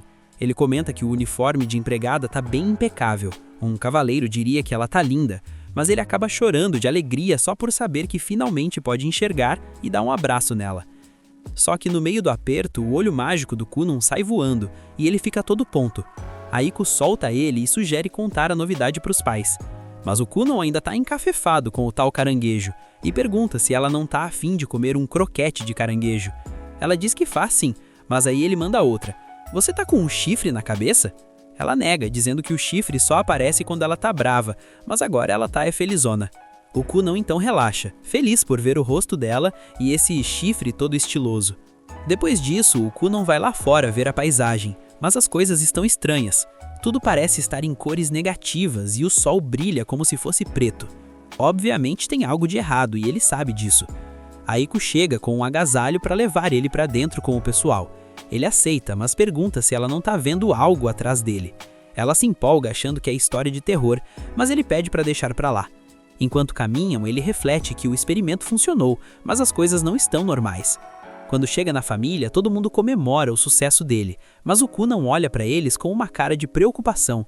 O irmão dele tá com asas negras e a mãe tem uma cor de olho bizarra. Mas para não estragar o clima, ele diz que eles estão bonitões. A Aiko pergunta se a mãe dele não é linda e ele concorda, dizendo que ela parece uma heroína de aventura. A mãe acha que ele a comparou com uma princesa, mas o Kunon pergunta pro irmão se os pais dele são anjos caídos por causa daquelas asas. O irmão estranha e diz que são pais normais. O Kunon fica meio sem entender e pergunta para Aiko se existe gente com asa no mundo. A Aiko, toda poética, manda que todo mundo nasce com as asas da liberdade e que podemos voar com o coração. Aí o Kunon bugou de vez. Primeiro um caranguejo, depois um chifre, olhar de heroína e agora asas de anjo caído. Ele não consegue tocar em nada disso e só ele enxerga. Por que será? Nessa hora, eles ouvem o pai gritando pelo Kunon. O nosso protagonista fica ansioso para saber como o pai é, mas quando o homem abre a porta, o Kunon toma um susto. Ele não consegue nem distinguir o rosto do pai, é só um borrão. O pai e a mãe ficam numa alegria só, celebrando que o filho finalmente enxerga, e já propõem uma festa e avisar o castelo. Os adultos saem e deixam os irmãos sozinhos. O Kunon aproveita para perguntar se os pais deles são tipo uma névoa dentro da família. O irmão já corta ele na hora e manda nunca dizer isso pro pai, senão o coroa vai desabar no choro. O Ku não aceita e decide que vai perguntar isso pro mestre dele depois. A cena muda pro castelo com o Chiolando. O Vitor entra na sala para avisar que, por ordens do rei, ele tá liberado para sair, já que chegaram notícias do Kunon. De volta ao nosso protagonista, ele recebe a visita da Mirica, que já ficou sabendo da novidade. Toda feliz, ela dá os parabéns por ele ter realizado o sonho. Ela nota o feitiço flutuando e pergunta se é aquilo mesmo. O Kunon confirma e apresenta o olho de cristal. A Mirica pergunta se ele consegue ver o rosto dela, e ele diz que sim, reforçando que fez tudo isso principalmente para ver a cara da sua querida noiva. Ele abre os olhos e observa pela primeira vez a garota que tanto quis conhecer, garantindo que ela é mais linda do que imaginava. Só que por causa do feitiço doido, ele vê uma pena de ave nela. O Kunon tem uma reação exagerada e a Mirica entende tudo errado, achando que não faz o tipo dele. Ele nega rapidinho e explica que ela parece uma pena de uma ave magnífica. A Mirica não entende nada, então a Iko tenta explicar do jeito dela, o que acaba ficando meio sinistro, misturando gigantes de barba e gaiolas. Nisso, Dario chega para parabenizar o prodígio. O Kunon agradece e elogia como a espada dele é bonita. O Dario fica todo orgulhoso, achando que é a espada que ele está segurando, mas o Kunon estava falando de uma que estava nas costas dele. Enfim, já era de se esperar esse desencontro. De repente, uma voz bem convencida cumprimenta o Kunon. Ele se vira e vê uma silhueta brilhando demais, parecendo um poste. Por causa do clarão, ele não reconhece de primeira e pergunta-se ao mestre dele, tentando olhar sem sucesso. O mestre diz que precisa falar com ele a sós. No particular, o Kunon conta tudo o que tá vendo, mas o mestre só racha o bico, dizendo que nada disso faz sentido. Mas quando ouve que ele brilha, o mestre manda aquela arrogância clássica. Diz que tá sempre brilhando mesmo, afinal é o número 1 da humanidade, e olha que ele só ganha do Kunon por toco. O cara é o rei da humildade.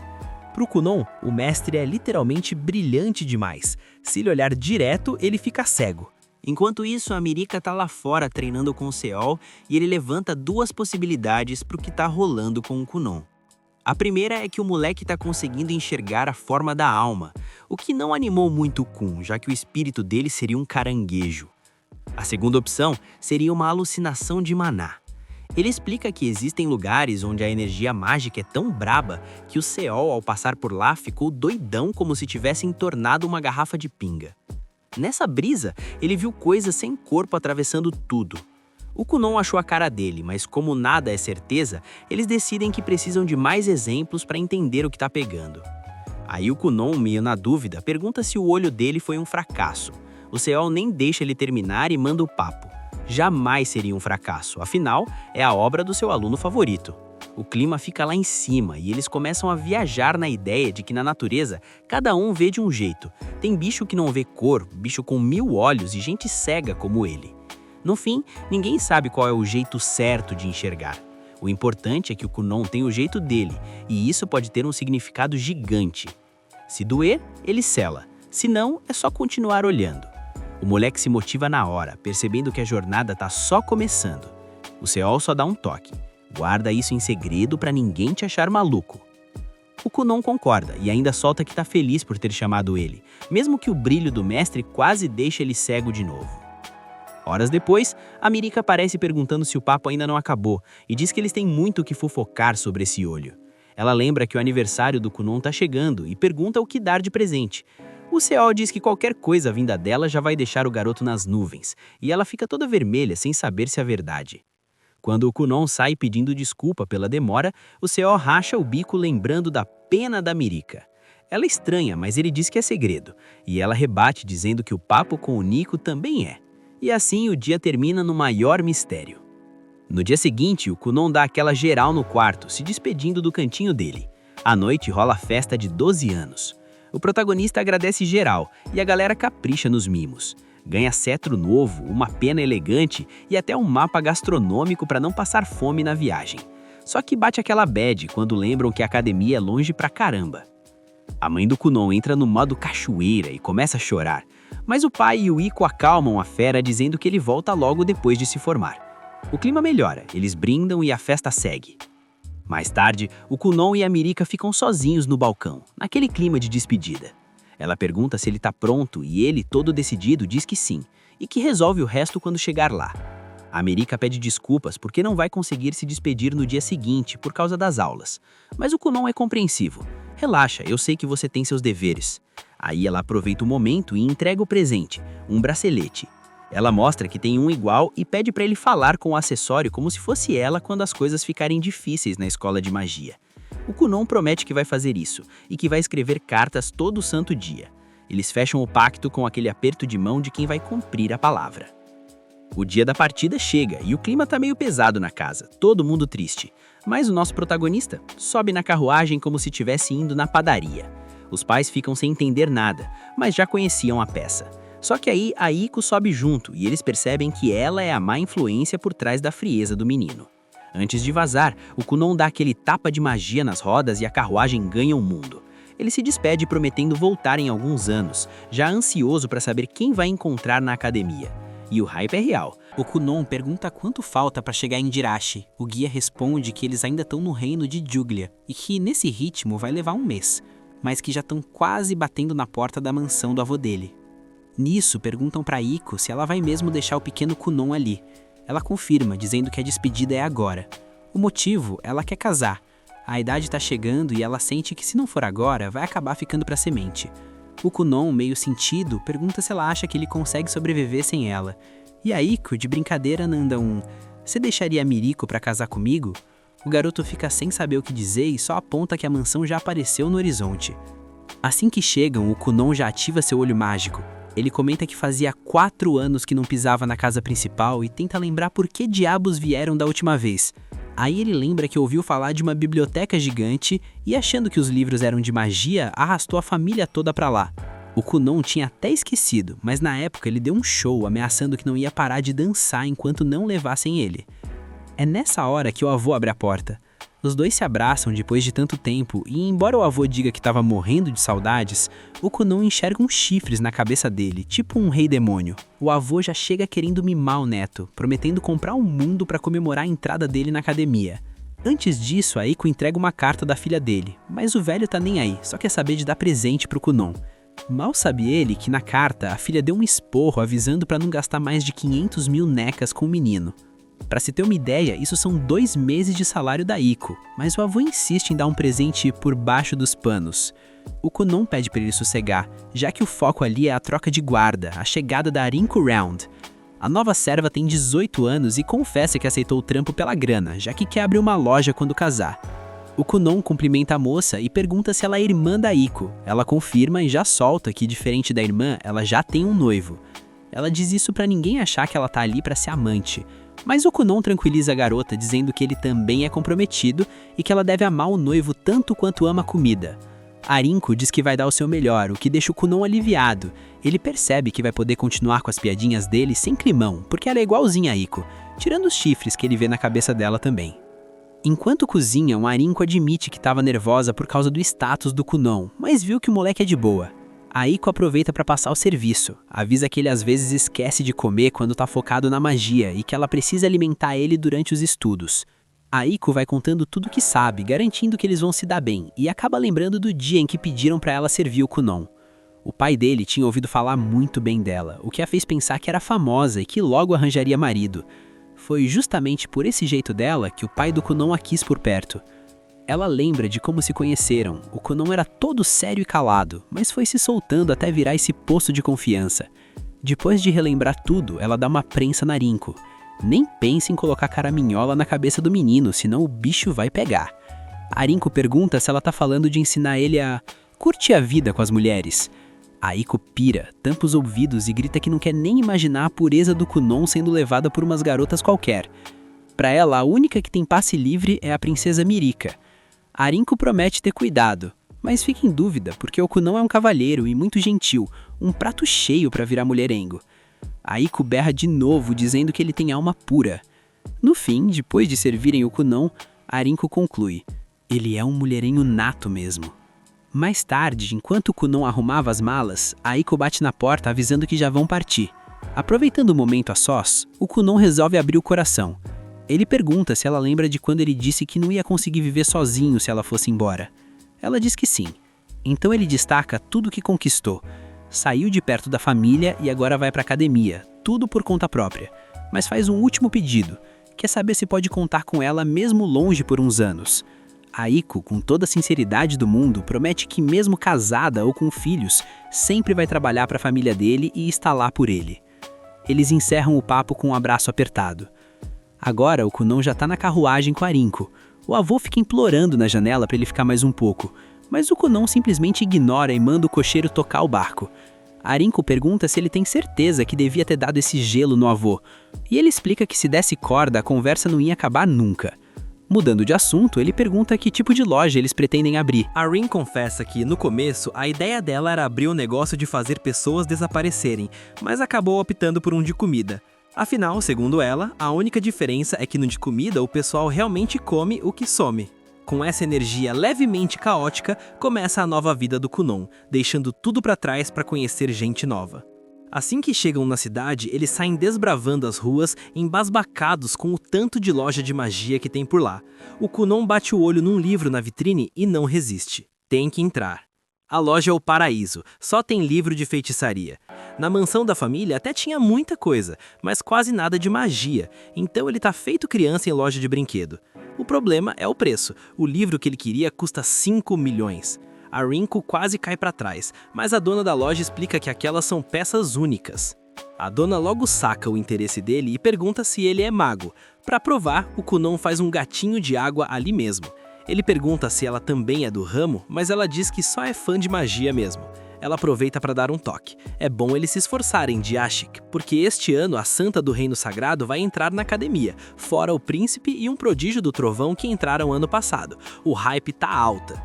A mulher até tenta vender um livro do mestre Zion por um preço camarada, mas o Kunon dispensa. Já fora da loja, ele explica para Rinko que não comprou porque já sabe tudo que tá ali. Ele mesmo poderia ter escrito aquele livro no lugar do mestre. Depois, eles param numa loja de roupas. O vendedor fica só observando o Kunon e a Rinko alisando todos os tecidos. O Kunon explica que tá memorizando as texturas e pergunta de que bicho é uma peça específica. O cara diz que é de raposa escura, um bicho raríssimo. Na mesma hora, o Kunon recria a raposa com magia, idêntica. O vendedor fica de queixo caído. Você consegue reproduzir qualquer coisa se tocar na textura? O Kunon confirma, dizendo que pelo menos o formato e o toque ele garante.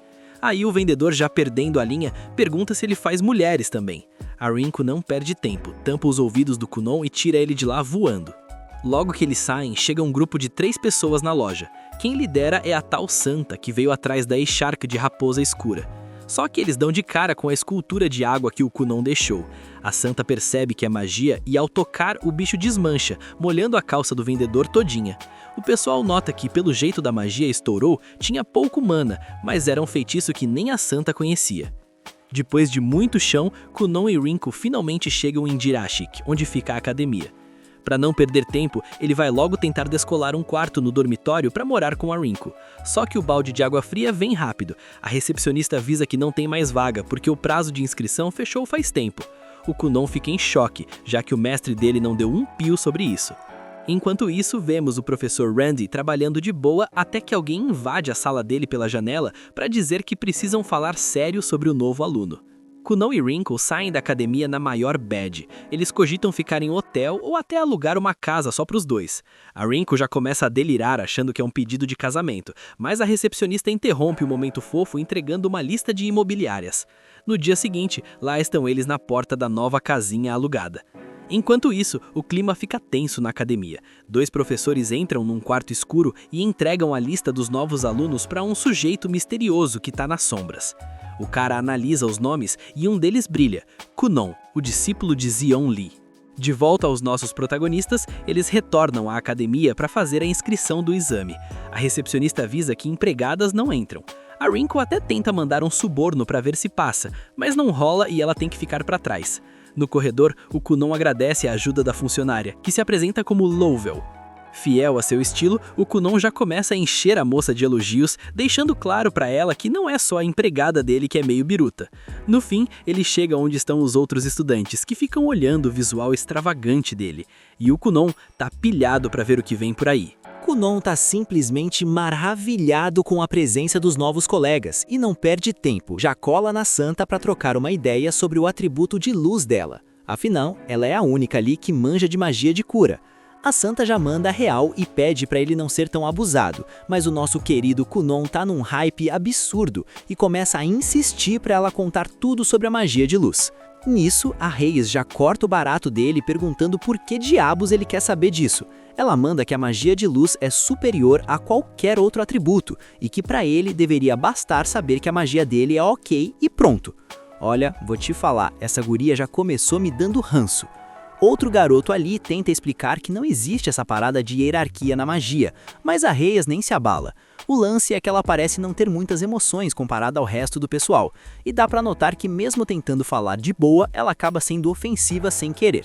O Ruivinho não entende muito bem esse jeito dela, e a Reyes explica que isso é por causa da cicatriz do herói. Quando ouve isso, o Kunon pira. Além do atributo de luz, ela também tem a cicatriz do herói, igualzinho a ele. Ele já solta que é obra do destino eles terem se encontrado. Mas o momento romântico, ou estranho, é cortado pelo professor. Ele se apresenta como Soft Cricket junto com sua assistente, a professora Saf.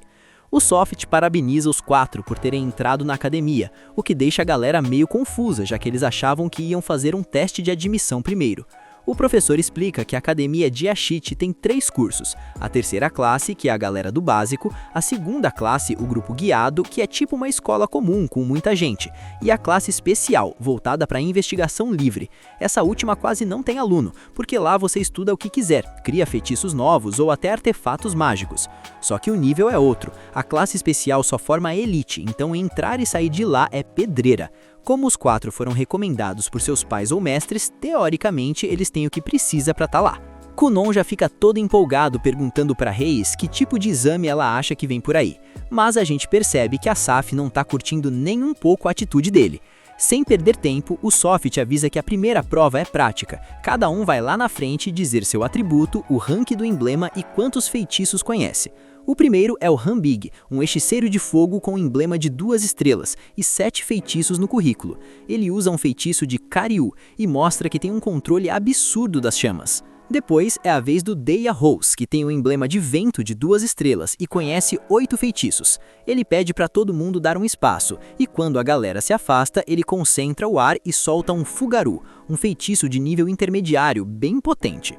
O Kunon observa tudo, ou melhor, sente tudo, e percebe que esses feitiços intermediários bebem uma mana que é uma beleza. Chega a vez da Reyes, que manda logo que o atributo dela é luz, e ela tem 3 estrelas. Ela conhece 5 feitiços, e o forte dela é a cura, mas como não tem ninguém quebrado ali, ela resolve mostrar a velocidade do seu raio de luz. O Kunon fica de cara, porque se você não reagir antes do disparo, é impossível desviar. Isso só deixa ele mais curioso ainda. Aí chega o momento do nosso protagonista, e quando ele se apresenta, deixa todo mundo com cara de "Oi? O cara só domina 2 feitiços?" O Soft diz que não tá entendendo por que pediram para ele ser tão carrasco no exame do Kunon, revelando que recebeu 2 cartas de recomendação por ele. Uma do London D, o hechiceiro real de Juglia, e a outra do famosíssimo Seonli Finrow. Os colegas ficam em choque ao descobrir que ele é o pupilo número 1 do Seonli, mas a Saf faz aquela cara de ranço de novo. O Soft conta que a carta do Seonli dizia que o discípulo dele passaria em qualquer prova, então era para pegarem pesado pro bando de plebeus ficar impressionado. O Kunon diz que se é ordem do mestre, o jeito é aceitar, mas a Saf perde a linha. Ela comenta que o Kunon herdou até o desbaixo do mestre dele e propõe um exame num nível impossível só para mandar o moleque de volta para casa. O Kunon pergunta se ela tem algum problema com o mestre dele, e ela nega na maior cara de pau, mas tá na cara que ali tem história. Talvez uma ex-namorada magoada, quem sabe? O exame começa e o Soft cria uma barreira para se proteger de tudo, avisando que o objetivo do Kunon é só conseguir acertar um feitiço nele. O Kunon até fica meio murcho, achando que ia ser algo mais desafiador, enquanto os colegas duvidam que ele vá conseguir furar aquela defesa. Só que aí ele usa o feitiço Ori e começa a criar uma montoeira de bolhas. O Soft até zoa dizendo que com essas bolinhas ele não passa na porta, mas o Kunon continua multiplicando as bolhas sem parar até criar uma neblina densa. Como a barreira do Soft funciona tipo um desmorinho, ela começa a puxar toda essa neblina para perto. E para dar um toque de drama, o Kunon tinge a neblina de vermelho. O Soft insiste que isso não vai atravessar a defesa dele, mas aí o Kunon simplesmente cria uma cadeira de água, senta e avisa que ele consegue manter aquele feitiço ativo por 2 dias seguidos, mas duvida muito que o professor consiga segurar aquela barreira pesada que consome muita mana até o meio-dia. O jogo virou, não é mesmo? O professor reconheceu a derrota na hora. O Soft até tentou manter a pose, mas por dentro ele estava pensando: caramba, o Seionli mandou um monstro pra cá. Ele nunca imaginou que seria superado com tanta facilidade. Para completar o caos, uma aluna chega procurando pelo professor e quase cai dura no chão ao ver aquele mar de sangue, que na verdade era só a neblina tingida do Kunon. Um tempo depois, a cena muda para os 4 candidatos já na sala de aula. E adivinha, o Kunon continua sendo inconveniente de sempre, alugando o ouvido da Reyes e pedindo para eles combinarem suas magias. O Soft já chega dando um basta. O Kunon para de chavecar a menina porque agora é hora das entrevistas individuais. Ele pergunta se alguém tem alguma dúvida e o Kunon, sem filtro nenhum, só pede para o professor dar uma bronca na Reyes, porque ela vive dando fora nele. A Safe já manda aquela direta: a gente tem que despachar esse moleque de volta pro país dele urgente. O professor então pede pro Kunon segurar a emoção e não atrapalhar a paz da galera até o exame acabar. O moleque pede desculpas e o primeiro a ser chamado para a entrevista é o Hank. O Kunon tenta sondar o que vão perguntar, mas o Soft faz mistério. Quando a Safe volta para buscar a Reyes, o Kunon percebe que o Hank não voltou e pergunta se o pessoal vai direto para casa depois da entrevista. Ao confirmar que sim, ele entra em modo drama com a Reyes. Será que esse é o nosso adeus? E por que ele quer tanto ver ela? Só para ela ensinar magia de luz, claro. Mas a Reyes faz o que faz de melhor e ignora ele com sucesso. Quando os dois ficam sozinhos, o Kunon solta pro professor que preferia ter ficado a sós com uma garota. Pelo visto aquele papo de que ele ia virar um garanhão não estava tão errado assim. O Soft aproveita o momento a sós e pergunta: se o teste tivesse limite de tempo, como você faria? O Kunon nem pisca e diz que teria ido pro ataque frontal usando fusão e assimilação. O professor fica de queixo caído com o talento do guri. O Kunon explica a filosofia do mestre dele: é muito mais fácil controlar a magia do inimigo de dentro para fora. Como a magia está ligada ao usuário, basta a água dele interferir na magia do oponente, afinal, a água se infiltra em qualquer lugar. Para ele, a água é o atributo de água, o bravo de todos. Ele só não diz que é o mais poderoso do mundo porque ainda não conseguiu vencer o mestre dele, mas está focado em estudar ali e aprender tudo para um dia superar o velho. A Safe volta para buscar o Kunon, e ele ainda tenta a sorte perguntando se pode segurar a mão dela. Resposta: óbvio que não, você é discípulo daquele cara. Ao chegar na sala da entrevista, o Kunon sente algo estranho e pergunta o que tem lá dentro, já que sente um vento como se o lugar desse pro lado de fora. A Safe diz que ninguém sabe ao certo, mas oferece companhia se ele estiver com medo. Ele recusa e entra, achando tudo fascinante. Lá dentro as portas se fecham e ele tenta usar o olho mágico, mas nem a mana nem o olho detectam nada, até que uma voz pergunta se ele é o aluno do Seionli. De repente, bum! O olho de cristal dele explode e ele sente 7 presenças pesadíssimas. Um vulto encapuzado diz que o Seionli era um gênio reconhecido por ele e que agora quer ver do que o pupilo é capaz. Mas o Kunon, sempre fiel ao seu estilo, pede para a pessoa se afastar porque ele é um homem comprometido e não quer intimidade com mulher nenhuma. O encapuchado lembra que ele não queria desgrudar da santa, mas o Kunon esclarece que era puro interesse científico na magia dela. O vulto revela que a santa já é uma vovozinha, então não teria problema, mas o Kunon dá uma aula de etiqueta. Um verdadeiro gentil-homem nunca trata uma mulher diferente por causa da idade. A figura misteriosa, que na verdade é a bruxa Grey Roba, desiste de discutir e pergunta o que ele aprendeu no dia. O Kunon, todo empolgado, diz que viu feitiços que nem conhecia e que não vê a hora de chegar em casa para testar tudo e criar os seus próprios. A bruxa avisa que o exame acabou e que ele foi aprovado para a classe especial. Se ele se destacar e acumular méritos, ela mesma vai ensinar ele pessoalmente. Só que antes dela terminar a frase, o Kunon já tá dando tchau e indo embora. Ela fica até ofendida, lembrando que quando ofereceu isso pro Seionli, o olho dele até brilhou. Enquanto isso, o Soft termina de ler a carta do Seionli. No texto, o mestre pede para não descontarem no aluno as bagunças que ele mesmo fez no passado, reconhecendo que o Kunon é jovem, sensível e tem talento absurdo. Ele garante que em poucos anos ele vai superar todos os professores, menos o mestre dele, óbvio, porque ele se acha o máximo. A única certeza é uma só: o Kunon vai se tornar o lendário Heiticeiro Azul. E para fechar com chaves de ouro, a bruxa comenta que o Kunon tentou ver algo que nem ela conhece direito, e sorri porque é por essas coisas que a magia é fascinante. Se você curtiu o desenrolar dessa história e quer ver o circo pegar fogo no primeiro dia de aula, já sabe o que fazer, né?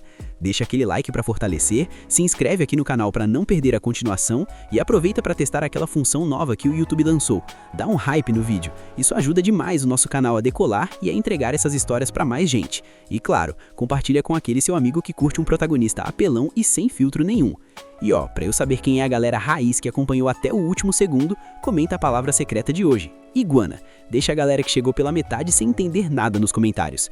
Tamo junto, valeu pela companhia. Sem mais delongas, Rebobina se despede. Até o próximo vídeo.